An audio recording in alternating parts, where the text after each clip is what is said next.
খাগড়াছড়িতে পবিত্র ঈদ উল আজহা উপলক্ষে বাংলাদেশ আনসার ও গ্রাম প্রতিরক্ষা বাহিনীর পক্ষ থেকে ৩,৬১২ জন আনসার ও বিজিবি সদস্যদের মাঝে ঈদ উপহার সামগ্রী বিতরণ করা হয়েছে।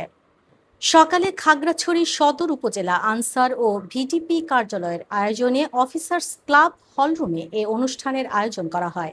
এতে প্রধান অতিথি হিসেবে উপস্থিত থেকে উপহার সামগ্রী বিতরণ করেন খাগড়াছড়ি আনসার ব্যাটালিয়নের পরিচালক মোহাম্মদ আম্বার হোসেন।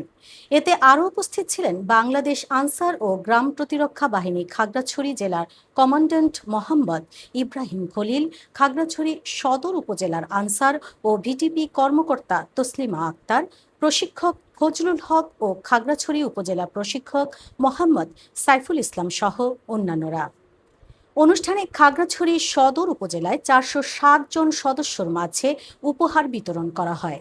এছাড়া জেলার ৯টি উপজেলায় মোট ৩,৬১২ জন সদস্য ও সদস্যদের মাঝে বাহিনীর মহাপরিচালকের পক্ষ থেকে ঈদ উপহার পৌঁছে দেওয়া হবে বলে জানানো হয়।